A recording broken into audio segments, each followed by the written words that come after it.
or the drizzly climes, depending on how the weather is treating us. But at any rate, we're back broadcasting on a regular basis here, so I hope you are back checking CorbettReport.com on a regular basis. And today we have an interesting conversation lined up for you once again with our old friend. I'd like to call him an old friend. He's a recently discovered old friend, Lionel, the veteran radio broadcaster and media personality at LionelMedia.com. Lionel, you listeners might remember our previous conversation on Little Brother and the third rail of conspiracy theorizing. But if you haven't checked that out, of course, the link will be in the show notes so that you can do so. Lionel, thanks so much for coming back on the program. Oh, thank you. In fact, the response was absolutely overwhelming. It was a fantastic interview. So once again, I really do hope people did check that out. It was really fascinating for me, and that's the only criteria I have. So that should be good enough. I want to tell you something before we do this. Let me just provide you with a little bit of an encomium, a panegyric, a paean, applaud it if I can. This is the future. You do know this. Everybody knows this. I just am so thrilled to be a part of a revolution. That's all I want to say. This is the garage band of information. This is the Steve Jobs of dissemination. I couldn't agree more. In fact, that's the entire raison d'etre of this website and this podcast and this broadcast. So thank you so much for that. And let us proceed from there straight into our conversation today on a very interesting topic, one that at least is very interesting to me. And I'm going to take our lead from an article that appeared in the journal-neo.org publication, the New Eastern Outlook, by another friend of the Corbett Report, Maram Susli, better known as Syrian Girl, who wrote an article, What the Fake Sniper Boy Video Tells Us About Media Experts. And this article starts by talking about the many mainstream media websites helped a fake video go viral this month. The video showing a young Syrian boy running through sniper fire to save a little girl was exposed as a fake when the Norwegian producer Lars Klevberg made the fact public. One of the stated aims of the Norwegian filmmakers was to see how the media would respond to a fake video. And this article examines how that experiment went. And from there, Maram documents quite interestingly the various responses from the mainstream media, which were almost unanimously, in fact, pretty much unanimously, no mainstream media outlet came out and actually called this video for the fake that it was until it was actually admitted to be such. In fact, it was authenticated by numerous media experts and written about as if it were an actual fact. So again, if you haven't watched this video clip, I suggest you do so. It's a very dramatic clip of a boy saving a girl in the midst of sniper fire in Syria, and it's just an isolated clip, like many such clips that we've seen coming out of the Syria conflict over the past few years. Isolated clips from YouTube that can't be verified, but hey, you're seeing, so you should be believing. Now, Lionel, I'm sure as a veteran radio broadcaster and a frequent television news guest, you are shocked to find gambling going on in this establishment, or in this case, fake media being reported as real. Or maybe not so shocked. What is your take on this phenomenon of this fake video? Multifaceted, my take. First, let me go back and just explain something. I remember, James, as do we all, moments of history where we never even questioned the veracity of it. I'm a trial lawyer by profession. I'm a prosecutor in prior life. And whenever I would introduce a document, a photograph, audio tape, videotape, we'd have to authenticate it. Very, very simple. Mr. Corbett, I'm showing you what's been marked as State's Exhibit number 1. Do you recognize that? Yes, that's me with Abraham Lincoln. Terrific. That's it. Thank you. Just some threshold. So authentication to me is something that is, I guess, in my DNA. And then sometimes authentication is presumed in law. Well, in news, authentication was presumed also. Think of moments, James, of iconic history that were reduced to a particular moment. A girl running down who was nude after she had been doused or been a part of a napalm bombing. The summary execution of that famous, which basically turned the tide of the war. The monk, the Vietnamese monk who self-immolated. go down the list of these moments, these iconic, and it would have never occurred to us that this was bogus. Now, jump to 1963, Lee Harvey Oswald, we started to look at that famous picture with the interesting shadows. So the first question I have is, we are now in an era where we cannot believe literally what we see from anyone. And I can give you exhibits A through whatever. Now, that normally is called a conspiracy theory. And you and I talked about this before. But I'm saying, no. Once burned, twice shy. I have learned not to question this. The second subsidiary issue is the degree of authentication or vetting or analysis of the media themselves. Now, they probably, at first, let's face it, at first you would say, I did not know that this would have been faked or whatever. Okay, fine. Well, now you're on notice. The third level is the story itself. Take the gassing in Ghouta, where Assad supposedly gassed his people, and others were saying, no, that didn't happen. So we have pictures themselves that are under fire, the actual media themselves, which is the second issue, and the third is anecdotal evidence.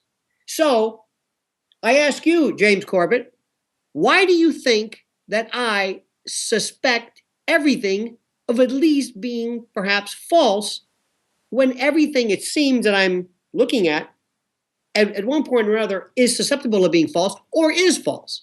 I ask you that, sir. Well, that's a good question, and you raise an interesting point, because there are different levels of duplicity and deception that are possible here, that occur at those different levels of the deception itself. They could be actual fabrications, as in the case of this sniper video, but they don't necessarily have to be. They can be authentic images of authentic events that, because they are simply a snapshot, do not show the context of those events and thus give a false portrayal of the events themselves.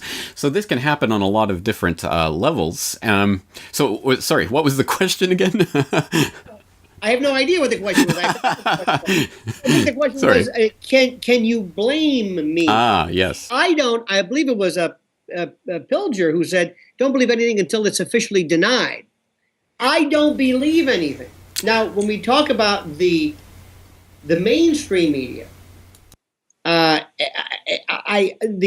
sock puppet media, the echo chamber media, I know that you and I have discussed this a little bit, and this may not have the international interest that it does here in the United States, but we went through, and I have been aghast and appalled throughout our Ferguson controversy by hearing another dimension. Not only pictures that were false, events that were false, bad reportage, but people saying things about the law that wasn't true. Imagine me waxing philosophic about Japan, and I'm making this up. And because I'm on TV, because I'm made up, because I'm sitting there, because I have a Chiron or a lower third expert, Middle East expert, nobody even questions that. So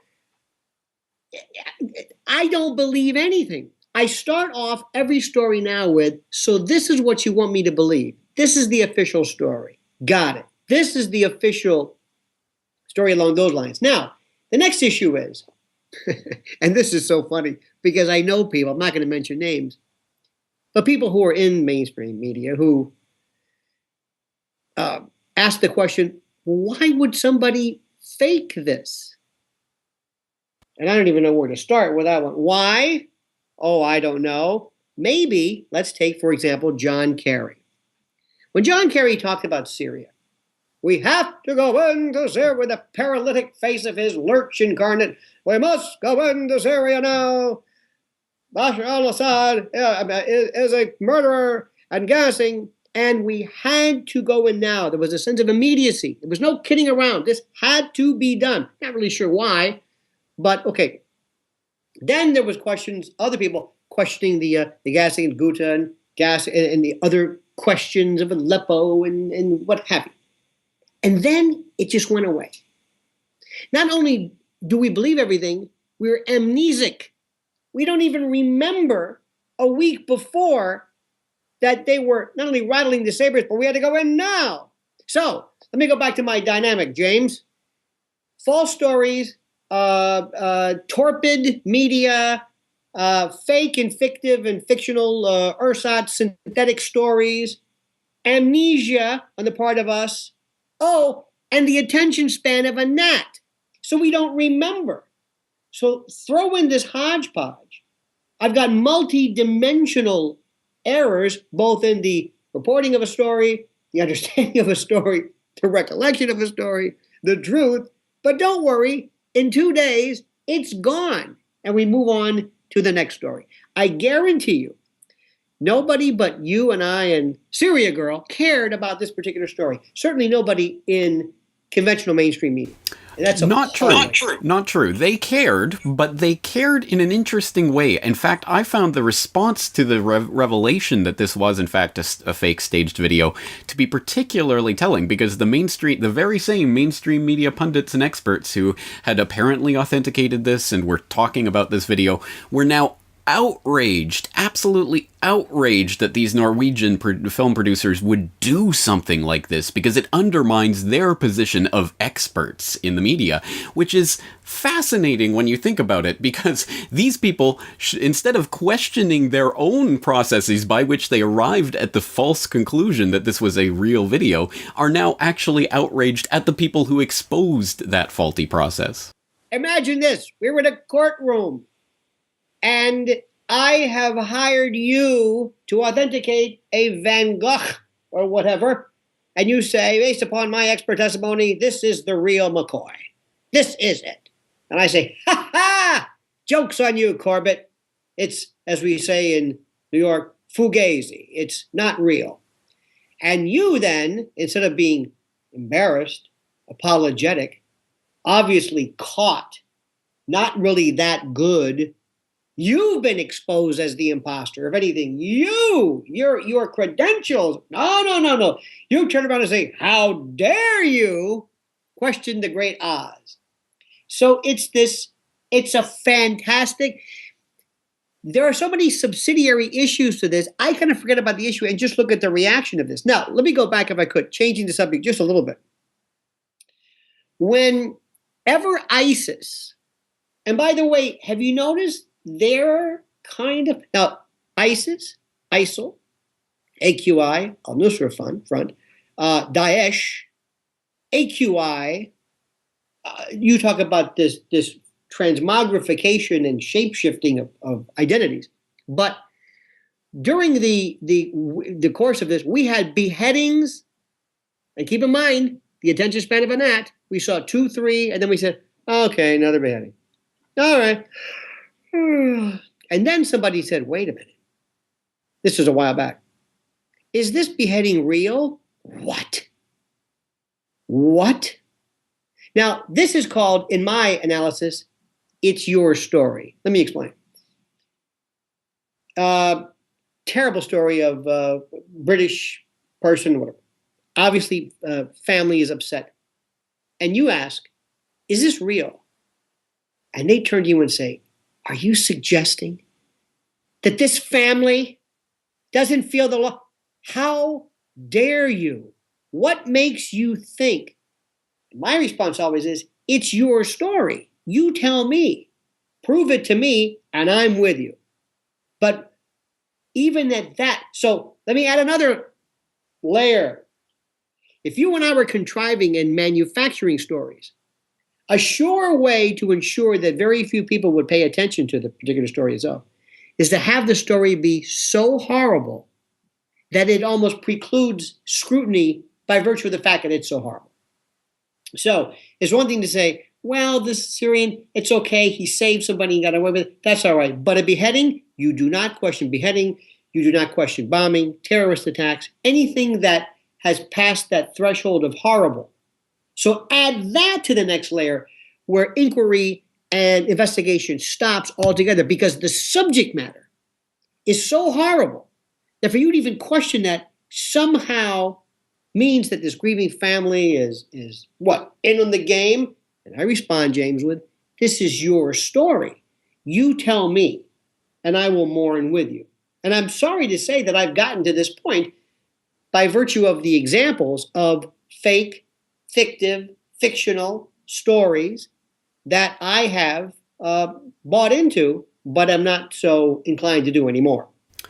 This is very interesting, but let's see. Okay, this is the Corbett Report, so we're going to go a couple of levels deeper. So, first order of magnitude deeper that we can go. First of all, I think probably my listeners, your listeners, will sort of understand that the track we're going on right now, and we're probably preaching to the choir to a certain extent to people who have seen through their own experience from whatever event, like a 9/11, something so horrific, tragic, that you just can't question it, as I myself did not for half a decade. There are those psychological barriers that we obviously have to take down and dismantle in the face of so many stories provably, demonstrably false that have been perpetuated in the media before. So, agnosticism to any story seems to be the logical conclusion. We should obviously wait for whatever story is being presented to be actually authenticated in a transparent way, in a way that we can actually verify. I agree. I mean, obviously that's the principle we should be striving for, but there is another danger here, isn't there? Because whether or not there is any authentication of this being real or this being fake or whatever it is, we are going to come into these stories with our gut reaction. We're going to have we're going to look at some sniper video like that and say, well, that must be fake because it goes against my narrative of what's happening in Syria, or that must be real because it confirms what I believe about the Assad government. Now, if we already have that prejudgment, I mean, we can't really escape prejudging things just based on our own sort of pattern of understanding, then how do we effectively take a look at this from a dispassionate way in which the evidence can actually persuade us into something that we might not otherwise believe? I mean, doesn't this just lead us to basically confirm what we already believe in each and every situation and allow us to take on those videos that seem to confirm what we believe, so we believe them, and then the ones that don't confirm what we believe, well, that must be fake. Right. Interestingly enough, it's cementing the a priori determination whether we want it to or not. If I'm interpreting what you're saying correctly, it'll give you a aha, that's just as I thought, or bogus, just as I thought. Let me throw another one in there, another monkey wrench into the works, James Corbett. Take somebody who has the idea, for example, that this actually shows you the horrors that exist in Syria, the horrors of either the Assad regime or FSA, depending upon your point of view. And you say, aha, joke's on you, that's fake. It doesn't do anything. It doesn't have any effect whatsoever. They're saying, well, that may be. But that's just a little tile of the overall mosaic. You see, one of the things that I find interesting about this, getting to the truth. Now, if you really want to get deep, of course you do. That's who you are. I love this thing called the truth. What is it? Okay, fine. So this picture is not correct. Who are the bad guys? Who is it that I am supposed to root for, like a football team? Who exactly? Is Assad a bad guy in Syria?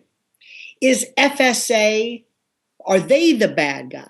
Or are they this new contingent of rebel who in fact is worse than the person you're trying to supplant?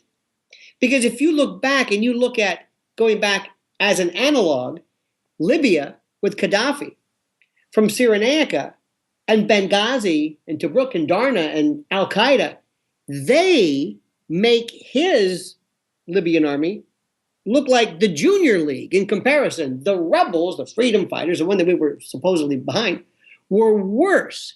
So then, in that particular case, we say, well, who's the bad guy? And then you say, well, what do you mean bad? So, going back to this, you see a child, anytime you see a child, anytime, it changes the calculus of the whole perspective. I don't think it matters. I am even more pessimistic. For people in this country, in the United States, I think these gradations, these hair splittings are great for the Corbett Report, and great for the rarefied few who understand the subtle nuances and the complexities of this and the levels. But for most people, it's move on, whatever, because it's part of the Middle East. Those crazy people over there. Doesn't matter whatsoever. Now, when I go back and I say, now let me ask you something.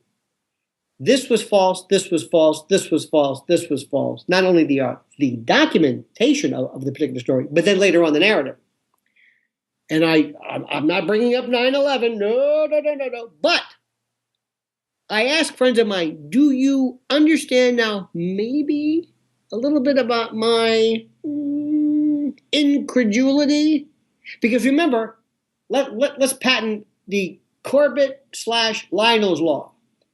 The greater the horror, the easier to fake because of the horror, because you don't want to question. Give me something that's story, and nobody really cares. But show me something. Show me. Remember, years ago, little babies pulled out of incubators, thrown out in this. I can't question that. Why? Stories that is horrible. There's a story, and I don't know if this is true or not. Or false. But it was so horrible. It makes me think, don't forget the Corbett-Lionel rule, this new law we're going to put in Wikipedia. You're going to hear it here first. There was a story of little girls in a Muslim country. There was a fire.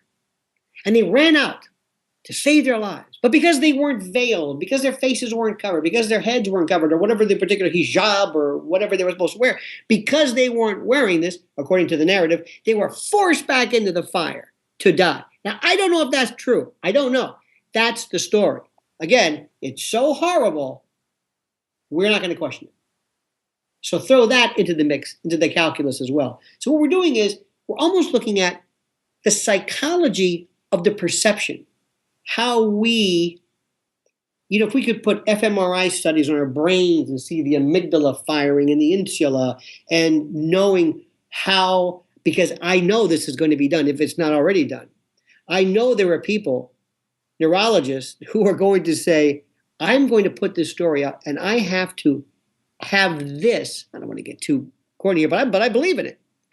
I've got to have this affect an almost mammalian fight or flight, amygdala, reptilian, something or other. And that's the story. Give me the kid story. It's almost wag the dog. Give me a kid instead of my old shoe or old paint or old shoe. Give me a kid. Give me a kid. Remember the one being held by the father as they're mowed down? Father protecting her child. Identification, family, children, helplessness. Now, I'm not saying that didn't happen, but I can tell you that story is not going to be questioned by virtue of the horror of it. I agree with so much of what you're saying, but I am going to propose an amendment to the Corbett-Lionel rule, or we can split our rules off into separate rules if you'd like. But I think, I certainly agree with what you're saying. The greater the horror, the easier it is to simply assert something and to have people generally believe it. However, there is an operational difference between actually conducting certain types of hoaxes. For example, in the case of putting up an isolated YouTube clip that the provenance is unknown, but people just authenticate it, in that case you have a conspiracy of couple dozen filmmakers and actors and people of that who know the truth and those who help to propagate it, and then everyone else is just kind of gullibly re-propagating it or perpetuating that myth.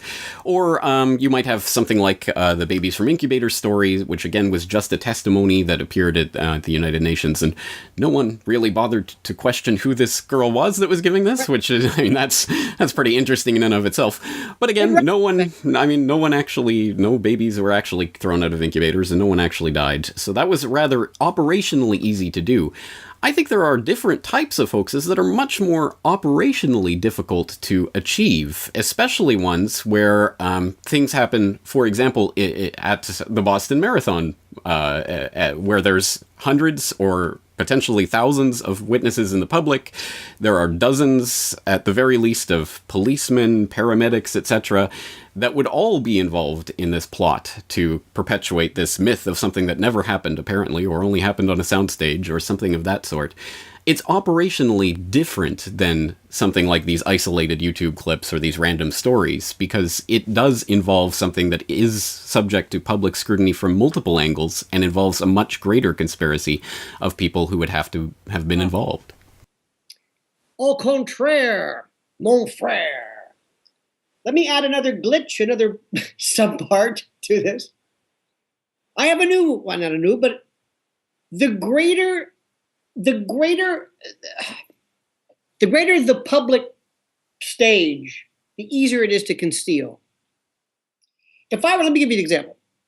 Let's assume we were going to do, I got into an argument about John Kennedy, the assassination, and we were talking about Little Brother. And I said, can you imagine today, with everybody with a camera, you would have thousands of zapruders. 1,000. You could not do this anymore. Wrong. If you're going to do something horrible, I would say, James, do it in front of everybody, where everybody is watching.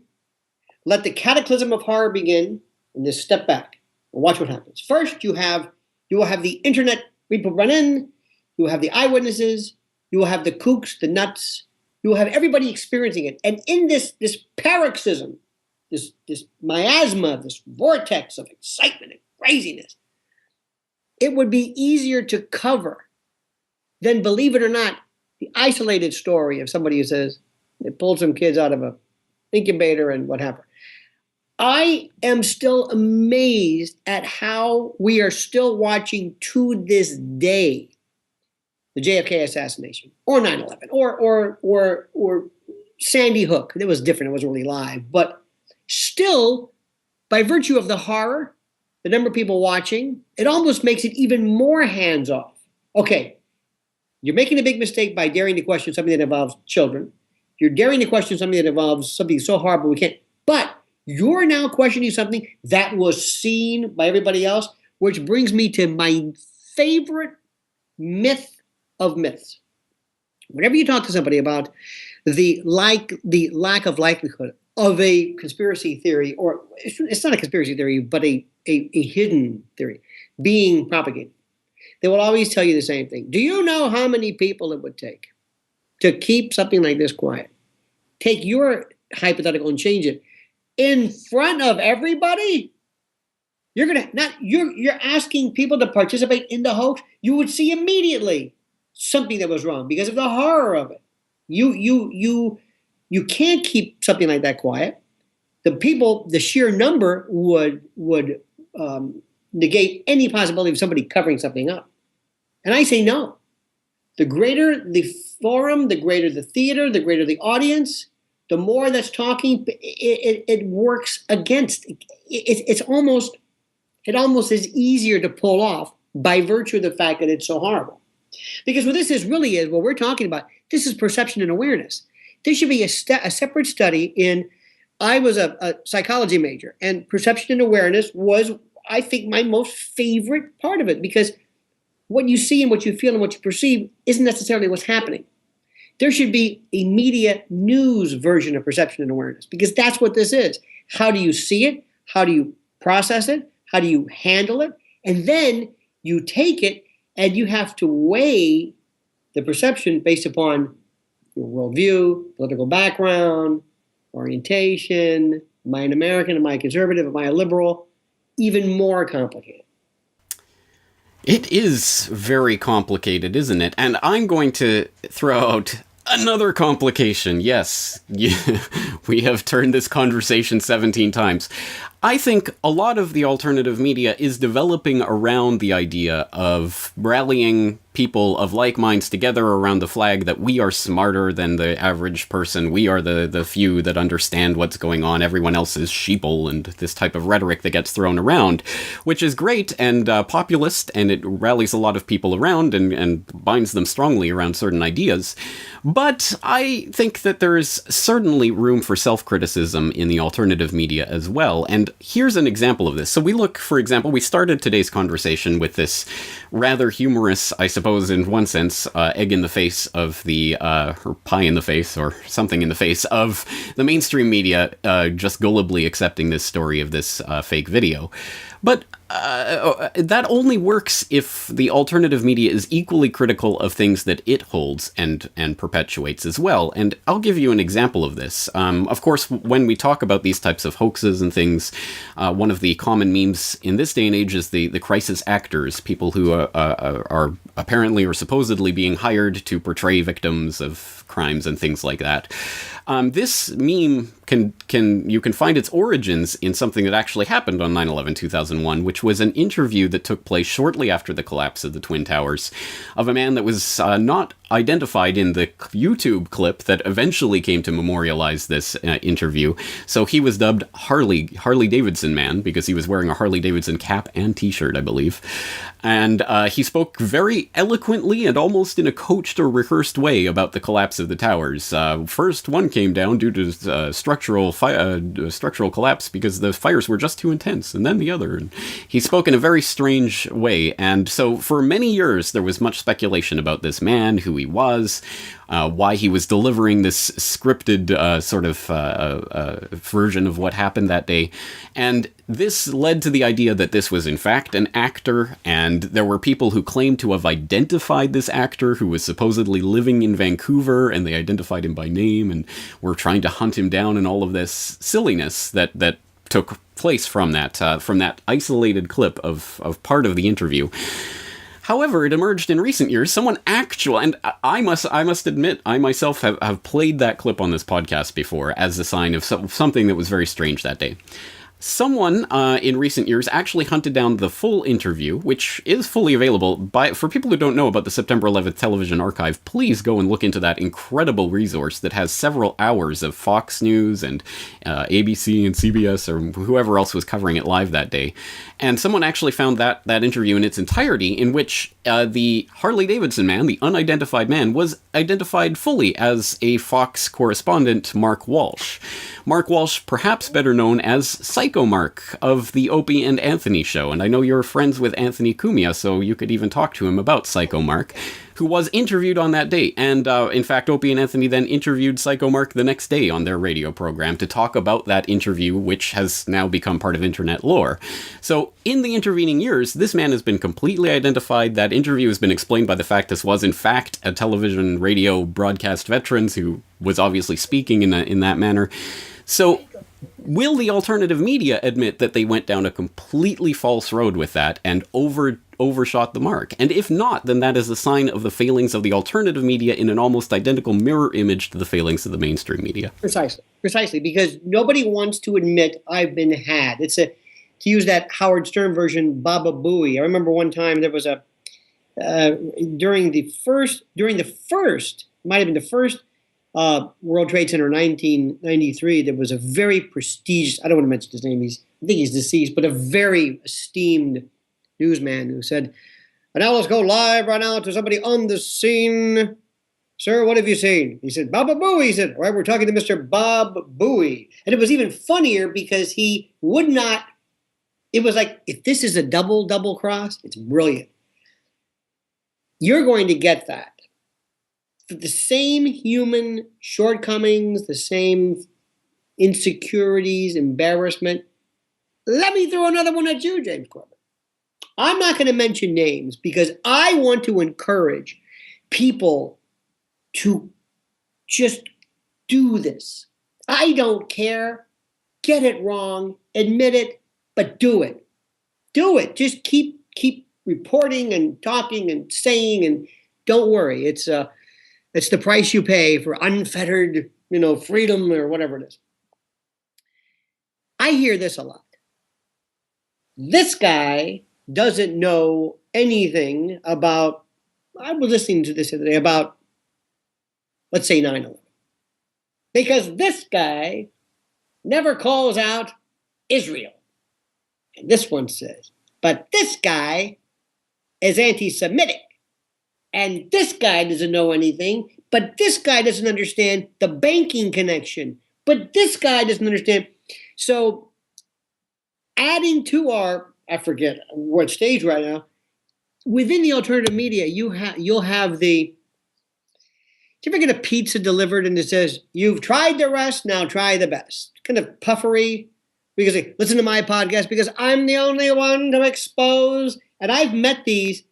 Everything begins and ends with Israel. That's it. And I'm going to say, okay, got it. Other people, it's the Illuminati. I'm not even sure what the Illuminati are. That's fine. It's HARP. It's HARP. It's the weather. It's okay, fine. So within, I don't want to say our group, but within people who come forward, you have not only people who get it wrong, but who dare say that I'm the only guy who gets it right. You've got a bias. Oh, Mr. Japan, huh? Well, of course, I know what you're doing. I was watching somebody on RT, Russia say, Russia Today, huh? Russia. What does that mean? I don't know. I'm just saying that. Arguing 50s Cold War. So you know what? You get it.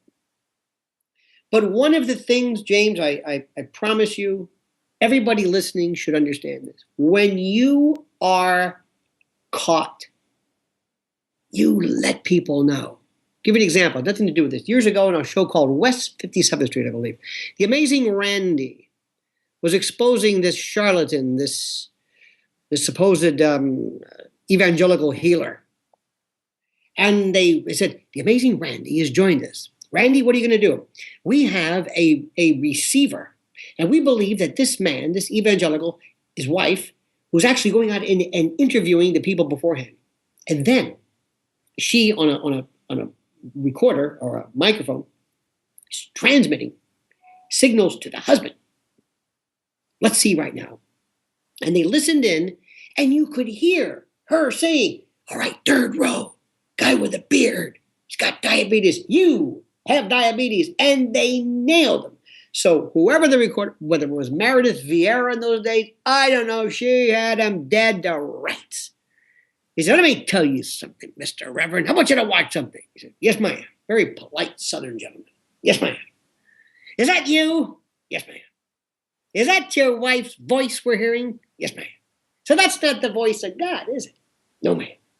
So your wife was telling you that. He goes, yes, ma'am. So I don't know what to say. And he nailed her because he said, you got me. Next point. What's your point? Guilty as charged.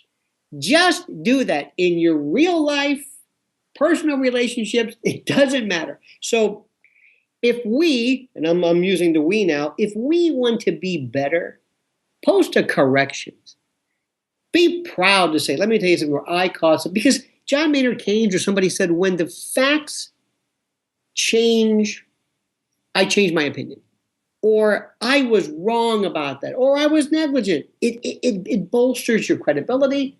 I mean, haven't you been wrong? Haven't you, just in terms of, not so much wrong, but your perspective has changed. You were a different person then. You saw things differently. It's not really right or wrong. Always reevaluate, recalibrate. So it's something that you have to do. You have to be self-adjusting, correcting, if you will. But I've done that.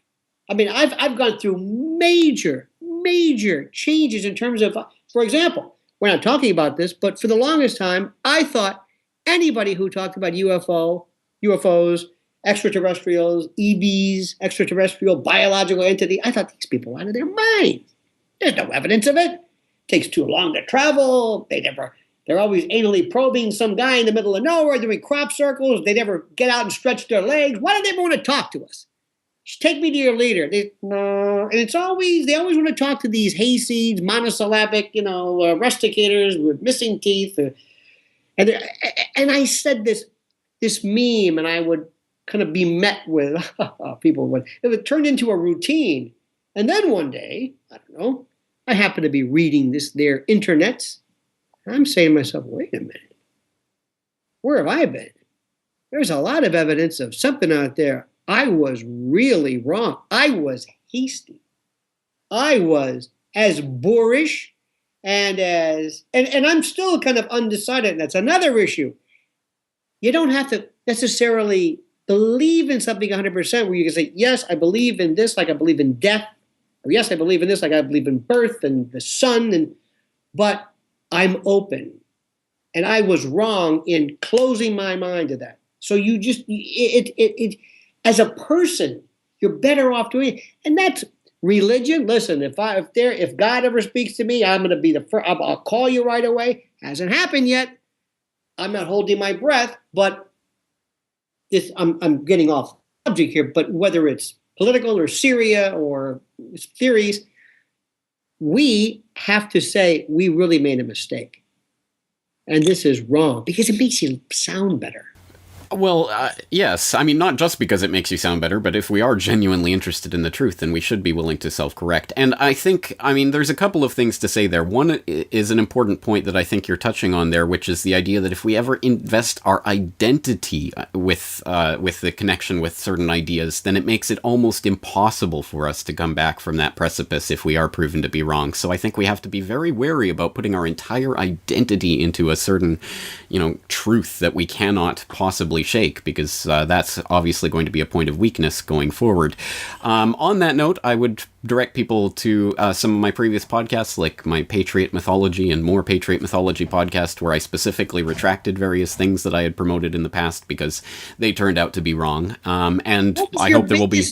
Your biggest erratum, or to use that word, which one of my favorites, in 7th grade, there was a picture in our history book, St. Lawrence Catholic School, picture of Harry Truman holding up the Dewey Winds, and it said, quote, headline or news boner. Now, whoever did this, whoever wrote this, was not familiar with. So, dare I ask, what was your biggest boner in the scheme of, using in terms of erratum? I mean, where did you really... Boy, did I call that one wrong. What was I thinking? I never thought I'd be asked about my biggest boner on air. One that sticks out for me, because it was really, when I actually looked into it, the discrepancy was so huge, was this video, the confession video of Osama bin Laden that was discovered in Afghanistan in late 2001 that was used, propagated by the U.S. Department of Defense as definitive proof Osama bin Laden confesses. It had been floated in the alternative media, and I had unquestioningly parroted the idea that this was not Osama bin Laden at all, because the various still footage from that video that had been propagated online showed a ridiculous, squashed, fat-looking man that didn't look anything really like Osama bin Laden that was claimed to be Osama bin Laden. So that was sort of the standard line that was propagated in the alternative media at the time. It wasn't bin Laden at all. It was just a poor actor. Actually going and finding the video and actually watching it, combined with some articles by some people who had broken it down, showed that, in fact, yes, it was absolutely Osama bin Laden, and it was a format conversion from NTSC to PAL, or PAL to NTSC, or something like that, which actually flattened the image, elongated it so that at certain points it does look very strange and deformed. Is this the famous one where he was in like a cinder block room and he was very dark and he was left-handed versus right-handed? Yes. So it was referred to commonly as the Fat Bin Laden video, because this wasn't Bin Laden, it was Fat Bin Laden. I had propagated that in the past. When I actually looked into it, I saw this was clearly Bin Laden, and there was a very complicated but interesting explanation about the various format conversions and the details of where this was found and what was at the beginning of the tape. I won't go into it all now. It's in my Patriot Mythology or More Patriot Mythology, one of those podcasts, and includes an interview with the person who wrote the article that absolutely convinced me that was in fact bin Laden. However, I am still convinced that the translation provided by the Defense Department, by the Pentagon, was completely wrong at the key moments of the confession, as proven by a German television news program some years later. So there's still more to the story, but I was so wrong about that, and I'm glad to have discovered the truth about that, so that I'm not continuing to propagate something that is, in fact, factually incorrect. What did this do ultimately to the narrative, aside from whether it's him or not? Did this change the facts of the case? Did you say, wow, he really was responsible, or wasn't responsible, or is it, as we say in law, just collateral? It was just a collateral bit of evidence, and it didn't really change anything. But well, I wouldn't say it's completely collateral. It didn't change my fundamental conception that Osama bin Laden never really confessed, because again, I think it's more in the translation. But it did at least deepen my understanding of the video and the circumstances of how and when it was collected, which painted, I think, a more detailed picture for me of what was happening in Afghanistan at that time, and how the video was likely part of a sting operation that was collected, trying to get some sort of, usable footage for exactly the purposes that it was eventually used. How they had to claim to have discovered it randomly in Kabul, doing house-to-house searches. They discovered the videotape with Osama bin Laden because they couldn't admit where the video actually came from. It deepened my understanding in a way, and it brings me back to a passage I cannot for the life of me remember where this analogy comes from, but it was someone at some point talked about two people's perception of a river. You might have a steamboat captain who's gone down this river thousands upon thousands of times and knows every single eddy and current and rock and everything about that river and has that level of appreciation of the river. And you might have someone, maybe a passenger on his steamboat, who's never been on the river before, doesn't know anything about sailing or anything, and just is going and just enjoying the ride. They may both appreciate the river, but in completely different ways. And perhaps you could say that the steamboat captain has a deeper appreciation of that river. So, relative to his, it didn't affect the enjoyment of the passenger. This goes back to the old analogy of if you were to grab an elephant, and I grab the trunk, and you grab the leg, and you grab the tail, and we decide what is this thing. Throw into the perception. By the way, the complexity of this is, I love this. I live for I want multiple layers of things. But let me also throw in bias. Let me throw in bias, especially somebody in mainstream media who has made a lot of money and a lot of fame doing this, whatever this is. And it goes back to Pavlovian conditioning, operant conditioning, Skinner, you name it. He received praise. His behavior was shaped by believing and propagating this particular way of thinking. So this person now is going to say, I'm going to do it again because I want to replicate and I want to enjoy that fame and the fortune. I'm not going to give up now. They like me now as a misogynistic, right-wing, left-wing, commie, whatever that is. That's also in our bit a new bias. I know people, as I mentioned before, there are people who are, for example, James Corbett. Not that there is, but they pick a big name in alternative media and say, yeah, but he says this. So you have that particular perspective also. And then give you another one. This is the worst thing for most people. Everybody, I think, in the course of their life goes through a period of time where they claim to be a libertarian, normally in college. It's this very simple thing where you say, freedom, smoking dope. Yeah, I can dig that. Libertarian, I like that. And then you tell them, hey, Mom, Dad, I'm a libertarian. You're what? Wow, I like this. I'm a rebel. I'm a libertarian.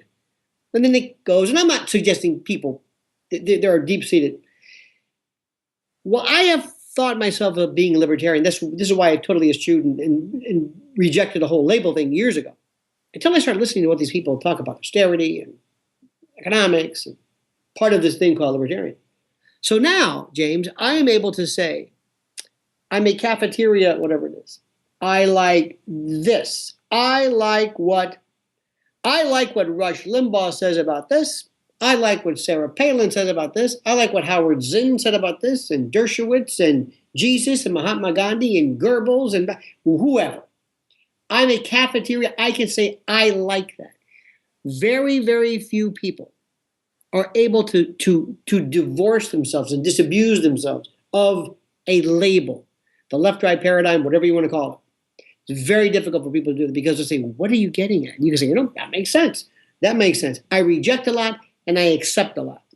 Years ago, I was very, very resistant to people who were of faith, people who were religious, that they borderline on psychiatric problems. Some do, but not necessarily so.